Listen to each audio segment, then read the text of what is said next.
السلام علیکم ورحمۃ اللہ۔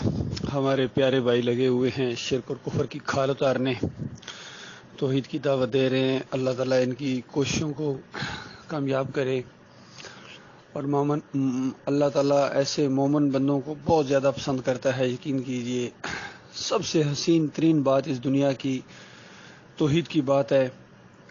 مالک فرماتا ہے ومن احسن قول ممن دعا الی اللہ، اس سے اچھی بات، حسین ترین بات، پیاری بات کس کی ہوگی جو لوگوں کو اللہ کی طرف بلائے، اللہ کی توحید کی طرف بلائے۔ اور شرک کے بارے میں فرمایا ومن اضل ممن يدعو من دون اللہ، اس سے بری بات، اس سے بڑا گمراہ بتاؤ جو اللہ کے علاوہ کسی اور کو پکارے، کسی اور کی بندگی کرے، کسی اور کو داتا دستگیر مشکل کشا حاجت روا کہے، کسی اور کے نذرانے پیش کرے، کسی اور کے واسطے وسیلے اور کسی اور کے رکوع اور سجدے کرے یا رکوع اور سجدے ثابت کرے۔ فرمایا یہ اس کائنات کا سب سے بڑا گمراہ ہے۔ تو اس انداز سے دو انتہائیں بتائی گئی، کیونکہ انسان جو ہے یہ بہت ہی بڑی مخلوق ہے، اور بہت بڑے امتحان کے اندر اللہ تعالیٰ نے اس کو ڈالا ہے، اور ایمان عقیدے کی وجہ سے یہ بہترین مخلوق ہے، افضل ترین مخلوق ہے۔ اگر یہ توحید کو مانتا ہے تو افضل ترین مخلوق ہے۔ دیکھیے یہ بھی بڑا ایک عجیب سا ایک معاملہ ہے۔ عزت کلمے کو ہی ملی ہے، عزت اللہ ہی کی ہے، ان العزت للہ جمیعا، ساری کی ساری عزت اللہ کی ہے۔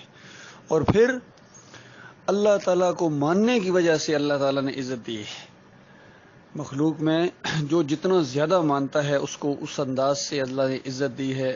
ظاہری بات ہے انبیاء سب سے زیادہ ماننے والے ہیں، تو فرمایا ساری کی ساری عزت اللہ کی ہے، اور انبیاء کی ہے، رسولوں کی ہے۔ اور پھر رسولوں کی دعوت کو جس نے مان لیا کہ تمہارا معبود بس ایک معبود ہے، بن دیکھے مان لو، اور شعوری طور پر مان لو۔ دلائل جو دیے جا رہے ہیں وہ آپ کے سامنے ہیں کہ دیکھو پہاڑوں کو دیکھو، سمندروں کو دیکھو، ہواؤں کے چلنے کو دیکھو، سورج کے نکلنے اور غروب ہونے کو دیکھو، چاند کے شروع ہونے سے لے کر اس کے اختتام یعنی ختم ہونے تک کا نظارہ کرو۔ پھر پھلوں کے اوپر غور کرو، کس طرح پھول لگتے ہیں چھوٹے چھوٹے اور کس طرح پھر آہستہ آہستہ بڑے ہوتے ہیں۔ ان کے پکنے کے اوپر غور کرو، پھر ان کے ذائقوں کے اوپر غور کرو، پھر ان کے رنگوں کے اوپر، خوشبوؤں کے اوپر غور کرو۔ ایک ایک چیز پکار رہی ہے کہ وہ اکیلا ہے، ایک ایک چیز پکار رہی ہے۔ دیکھیے یہی فرق ہے جو مومن کی سوچ میں ہے اور اس کا الٹ پھر مشرک کی سوچ میں۔ مومن کہتا ہے کہ ایک ایک چیز اس کی گواہی دے رہی ہے کہ وہ اکیلا ہے، اور صوفی کہتا ہے کہ ایک ایک چیز کے اندر وہ موجود ہے، وہ خود ہے، وہ خود ہے، کہتا ہے وہ خود ہے، مختلف رنگوں میں آیا ہے۔ اسی وجہ سے انہوں نے ہمیشہ یہ جو عبادتیں کی ہیں اور یہ چلے کاٹے ہیں، یہ اللہ بننے کے شوق میں دوہری مصیبتیں انہوں نے اٹھائیں۔ کبھی یہ بندگی کے لیول پر اتر کے بندگیاں کرنی شروع کر دی انہوں نے، کبھی خدائی روپ دھارا انہوں نے، اور اس کے بعد خدائی کے دعوے کیے انہوں نے، اور مکس قسم کی زندگی بسر کی ہے انہوں نے۔ اور اسی وجہ سے ان کا فلسفہ بالکل الٹ ہے۔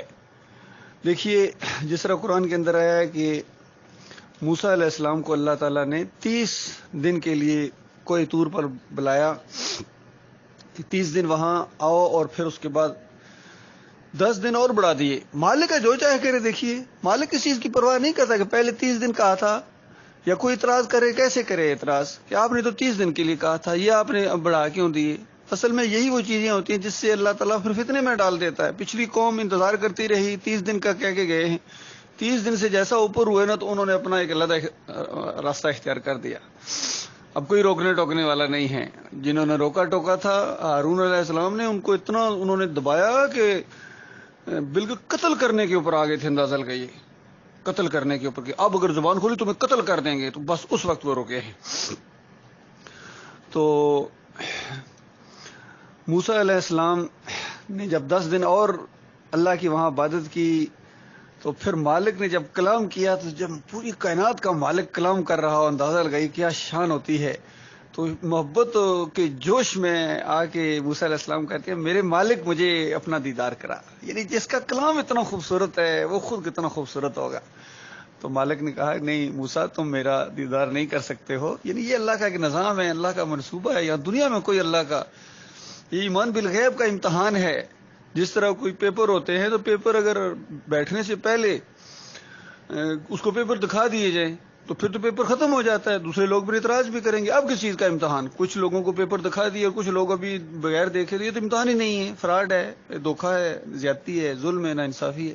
تو اللہ ناانصافی نہیں کرتا ہے. تو امتحان ایمان بالغیب کا ہے. تو مالک نے کہا نہیں موسیٰ نہیں دیکھ سکتے ہو. ہاں دیکھو, اگر یہ سامنے تمہارے ایک پہاڑ ہے, اگر یہ اپنی جگہ قائم رہا تو پھر تم مجھے دیکھ سکو گے. مالک فرماتا ہے ہم نے ایک انتہائی معمولی سی تجلی, اللہ نے اپنے سامنے سے ایک پردہ ہٹایا, بالکل معمولی پردہ جب ہٹایا وہ تجلی آئی اور پہاڑ ایسا زلزلہ آیا اس کائنات کے اندر, اور اس کے بعد پہاڑ ریزہ ریزہ ہو گیا, خاک ہو گیا پہاڑ سامنے. تو موسیٰ علیہ السلام دڑم سے نیچے گرے اور بے ہوش ہو گئے. اور پھر اس کے بعد جب اتنی دیر اللہ نے رکھا بے ہوشی کے عالم میں, اور پھر اس کے بعد ہوش آیا اور کہا کہ میرے مالک میں توبہ کرتا ہوں, میں معافی مانگتا ہوں کہ یہ ایسی بات ہے, واقعی میں مومن ہوں, میں اس بات کو ماننے والا ہوں کہ تجھے اس دنیا میں کوئی نہیں دیکھ سکتا ہے, کسی کی کیا جرت ہے کہ تجھے تیرے ساتھ آنکھ ملا سکے. یہ اندازہ لگے کیا اللہ کی شان ہے, کیا اس کی کبریائی ہے. تو امام غزالی لکھتے ہیں, دیکھیں صوفیوں کا فلسفہ, دیکھیں صوفیوں کا فلسفہ, یہ میں اس لیے بیان کر رہا ہوں کہ مومن کا ذہن کیا ہوتا ہے, ایک مشرک اور صوفی کا فلسفہ کیا ہوتا ہے. صوفی کہتا ہے کہ یہ جو موسیٰ علیہ السلام نے کہا کہ میں توبہ کرتا ہوں, یہ کس چیز سے توبہ کی تھی؟ انہوں نے کہتے ہیں توبہ اس چیز سے کی تھی کہ موسیٰ علیہ السلام نے یہ کیوں کہا کہ یعنی میں تجھے دیکھنا چاہتا ہوں. اس کا مطلب یہ ہے کہ موسیٰ علیہ السلام یہ سمجھ رہے تھے کہ میں کوئی اور چیز ہوں اور تو کوئی اور چیز ہے. تو یہ اتنا بڑا جرم, حالانکہ وہ اس منصب پر پہنچ گئے تھے کہ ایک ہی مسئلہ ہے, ایک ہی تو ذات ہے. تو انہوں نے جب یہ کہا کہ میں تجھے دیکھنا چاہتا ہوں, تو اس پر اللہ تعالیٰ ناراض ہوئے, اور اس کے بعد یہ معاملہ ہوا. تو پھر توبہ کی کہ میں اس چیز سے توبہ کرتا ہوں کہ میں یہ میرے ذہن میں آ گیا تھا کہ میں کوئی اور چیز ہوں اور تو کوئی اور چیز ہے. اندازہ لگے یہ صوفیوں کا فلسفہ ہے. اسی چیز کو حاصل کرنے کے لیے یہ محنتیں کرتے رہے ہیں. اور پھر کہتے ہیں بندہ جب حق کے ساتھ قائم ہو جاتا ہے, یعنی اللہ اور بندہ ایک ہو جاتا ہے, جس طرح سو و شکر کا عنوان باندھ کے کشف المحجوب کے اندر علی حجویری نے یہ چیزیں لکھی ہیں, کہ وہ آگے ایک لمبا واقعہ ہے جس پر انہوں نے 2 انبیاء کے اوپر الزامات بھی لگائے بدکاری کے. تو یہ کچھ یہ کرتے رہے ہیں. اسی وجہ سے جو صحیح موحد عالم دین تھے, انہوں نے ان کے سارے جب کارنامے اور کرتوت اور کالے کرتوت دیکھے, تو اس کو یہ ڈاکٹر عمر خطاب ہیں, یہ اس کو گنج بخش کی بجائے گند بخش کہا کرتے تھے. گند بخش, اس نے گند بخشا ہے, گندے عقیدے دیے ہیں. اور اس فرید الدین گنج شکر کو عام طور پر تو لوگ پاک پتن کہتے ہیں عقیدت کی وجہ سے, اور یہ پاک دھرتی ہے. تو ڈاکٹر مسعود الدین عثمانی اس کو ناپاک پتن کہا کرتے تھے. ناپاک پتن کہ ایسی پلید جگہ ہے, ایسی پلید جگہ ہے جہاں شرک اور کفر ہو, اللہ کی توہین ہو, تو یہ ایسی ناپاک جگہ ہے. اسی طرح لوگ داتا گنج بخش کہتے ہیں, چاہے اس کا یہ نام پڑ گیا ہے, لیکن ڈاکٹر مسعود الدین عثمانی رحمۃ اللہ علیہ نے تحریری طور پر لکھ دیا, اس کو بداتا کہتے تھے, بے کا اضافہ کرتے تھے, اب داتا نہیں رہا بداتا. اس طرح توہین اس کی کیا کرتے تھے اس انداز سے کہ بالکل یہ اس لائق ہے جس نے اللہ کی ذات کے ساتھ ایسا شرک اور کفر کیا ہے. سارے اسی کشتی کے مسافر گزرے ہیں یہ جتنے صوفی. کوئی صوفی ایسا نہیں جو شیعہ نہ ہو, اور کوئی ایسا صوفی نہیں جو رافضی نہ ہو, جھوٹا نہ ہو, کذاب نہ ہو, قصے کہانیاں گلنے والے. بالکل اسی طریقے سے جس طرح آج کے دور کا اگر کسی صوفی کا آپ وہ دیکھنا چاہتے ہیں چہرہ, تو یہ کیا نام ہے, طارق جمیل ہے, کتنے جھوٹے قصے گڑتا ہے. تقی عثمانی ہے, طاہر القادری ہے, یہ صوفی ہے. ان کے اندر صوفی ازم سے عجیب و غریب قصے کہانیاں گڑتے ہیں, عجیب و غریب قصے کہانیاں گڑتے ہیں جو عقل حیران ہے یہ کہاں سے لے کے آ گئے. تو بالکل اسی طریقے سے یہ محمد حنیف صوفی صاحب نے یہ قصہ کہانیاں گڑھا ہے کہ یہ واقعہ اس طریقے سے پیش ہے. کتنا جھوٹا قصہ اس نے گڑھا, اندازہ لگائے. پہلے بھی موجود تھا, اس کو اور رنگ دے کے, اس کو قرآنی رنگ دے کے, اس کو شیطانی انداز میں اس نے ایسے طریقے سے پیش کیا کہ بڑے بڑے موحد اندازہ لگائیے. ایک تو تمام کوئی بریلوی ٹائپ یا صوفی ٹائپ بندے تھے وہ مان گئے, توحید والے مان گئے, اس کو اندازہ لگے اس کا یہ کارنامہ ہے. بس صرف ایک ہی کارنامہ ہے محمد حنیف کا. جب اس نے اپنا دماغ استعمال کیا, اس کی اپنی شخصیت یہ ہے کہ ایمان کو شرک کے اندر بدلی کر دیا. باقی اس سے پہلے اگر کوئی توحید بولتے رہے یا کوئی توحید کی باتیں انہوں نے کی, وہ تو ڈاکٹر عثمانی رحمۃ اللہ علیہ کی دعوت کی وجہ سے ہیں. لیکن اس کا اپنا کارنامہ یہ ہے, اپنا ذہن اس کا یہ ہے. سعید احمد کا اپنا ذہن یہ ہے, انیس الدین کا اپنا ذہن یہ ہے, آصف ولاڈی والا اس کا اپنا ذہن یہ ہے، منور سلطان کا اپنا ذہن یہ ہے، رفت نواب ہو گیا، ڈاکٹر عبداللہ عمر ہو گیا، اپنے ذہن ان کے یہ ہے، مشرکانہ قاری خلیل الرحمان ہو گیا. باقی دعوت باقی جو اتنی اب توحید دوسری جو توحید بولتے ہیں وہ تو ڈاکٹر عثمانی رحمۃ اللہ علیہ کی تحقیق کی وجہ سے وہ ساری معاملہ ہے. ان کا اپنا تو یہ ہے، اور اگر یہ ڈاکٹر صاحب کی یہاں دعوت نہ ہوتی تو ان کے اپنے ذہن بھی اسی طرح باقی صوفیوں کی طرح ہوتے، زیادہ شرک ہوتے ان کے اندر. تو یہ معاملہ ہے اللہ کے بندو، یہ مالک کی قدر انہوں نے نہیں کی ہے، توحید کی قدر نہیں کی ہے انہوں نے، اس لیے اللہ شکوہ بھی کرتا ہے مالکم لا ترجون للہ وقارا وقد خلقکم اتوارا. اور تمہیں کیا ہو گیا، تمہارے ہاں اللہ کا کوئی وقار نہیں ہے، اللہ نے تمہیں پیدا کیا ہے. کہیں مالک فرماتے ما قدر اللہ حق قدر، انہوں نے اللہ کی قدر نہیں کی جس طرح اللہ کی قدر کرنی چاہیے. اور جس طرح ان کے دماغوں کے اندر یہ صوفی گھسے ہوئے ہیں، مزار گھسے ہوئے ہیں، بابے گھسے ہوئے ہیں، سمت کے اندر دماغوں کے اندر پوری قوم ہے سارے، کس طرح ذرا سی کوئی بات کہہ دے، حالانکہ نہیں کہنی چاہیے، ہمیں بھی تکلیف ہوتی ہے بہت زیادہ اگر کوئی نبی صلی اللہ علیہ وآلہ وسلم کی کوئی توہین کرتا ہے کسی انداز سے بھی، تو ہمیں تکلیف ہوتی ہے بہت زیادہ، کیونکہ نبی علیہ السلام کے ساتھ محبت ہمارے ایمان کا حصہ ہے. اپنی جان سے زیادہ پیارے، اپنے ہر رشتے سے زیادہ نبی علیہ السلام پیارے ہیں.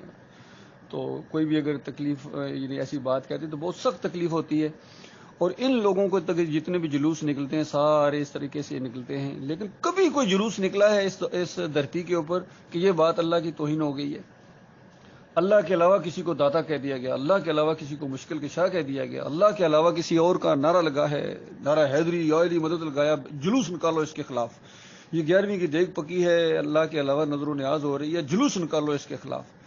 یہ 10 محرم کو شرک اور کفر ہوا، گھوڑے کی پوجا ہوئی ہے، جلوس نکالو اس کے خلاف. یہ اللہ کے علاوہ دوسروں کو سجدے ثابت ہوئے، جلوس نکالو اس کے خلاف. کوئی ہوا ہے اسی طرح پہلے دور کے اندر، ہر دور میں اسی طرح رہا. مالک فرماتا ہے یہ کیوں نہیں انہوں نے کفر و شرک کے خلاف اور حرام کھانے سے کیوں نہیں علماء نے منع کیا، اور کیا بھی تو بہت تھوڑے تھے جنہوں نے یہ کیا ہے، باقی اکثریت ان کے ساتھ بہ گئی. اسی طرح عظیم اکثریت علماء کی، عوام کا کیا کہا جائے، عوام وہ تو ہے کل انعام ہیں، جانوروں کی طرح ہیں، نیوٹرلز ہیں جو وہ بھی، لیکن یہ ہے کہ یہ علماء یہ کفر و شرک بک رہے ہیں اور یہ کفر و شرک کے خلاف آواز نہیں اٹھاتے ہیں. انہوں نے کیا توحید کی دعوت دینی ہے، یہ خود کفر و شرک کے اندر رنگے ہوئے ہیں. تو یہ معاملہ ہے میرے پیارے بھائیو، آپ سر دڑ کی بازی لگا دو، بالکل جان کی پرواہ نہیں، جان اسی کی ہے، جان دی ہوئی اسی کی ہے. حق تو یہ ہے حق ادا نہ ہو، اگر جان بھی ہم نے دے دی تو یقین کیجئے کوئی بڑا کام نہیں کیا ہے. یہ اس کا احسان ہوگا اگر ہماری جان اس راستے میں چلی جائے، یہ اس کا احسان ہوگا. جس دن اس کی رحمت جوش میں آ گئی، مالک کی رحمت جوش میں آئی، تو اس راستے میں شہادت ملے گی انشاءاللہ. کم از کم ٹارگٹ یہی ہونا چاہیے، شہادت. باقی اللہ تعالیٰ کے فضل و کرم اور رحمت کی کوئی انتہا نہیں ہے. مالک اپنے کمزور بندوں کو اٹھائے اور ان سارے کافروں مشرکوں کے اوپر اللہ تعالیٰ غلبہ عطا فرمائے گا، سارے کافروں کے اوپر، یہود و نصارہ کے اوپر، ہندوؤں کے اوپر، سکھوں کے اوپر، دیریوں کے اوپر، پھر اس مشرک قوم کے اندر جو یہ فرقے بنے ہیں، بریلویوں کے اوپر، دیوبندیوں کے اوپر، صوفیوں کے اوپر، اہل حدیثوں، سلفیوں، قادیانیوں، شیعوں کے اوپر اور ان باغیوں کے اوپر اللہ تعالیٰ غلبہ عطا فرمائے گا. مومنوں ڈٹے رہو، ڈٹ جاؤ اس کے اوپر، یقین یہی بیان کرتے رہو، یہی توحید ہے، بس یہی توحید ہے. ہر جگہ بیان کرو جہاں موقع ملتا ہے، اور اللہ موقع دیتا ہے. یقین کیجیے میں بتاؤں، ہر روز نئے سے نئے ماحول بنتے، کوئی نہ کوئی کلپ ریکارڈ کرنے کا جو موقع مل جاتا ہے، بات سے بات نکلتی ہے، یہ اس کا احسان ہے. یقین کہ یہ موقع دینا، یہ ماحول دینا، یہ اللہ کی رحمت، اللہ کی شفقت، اللہ تعالیٰ اس کے اوپر قائم رکھے.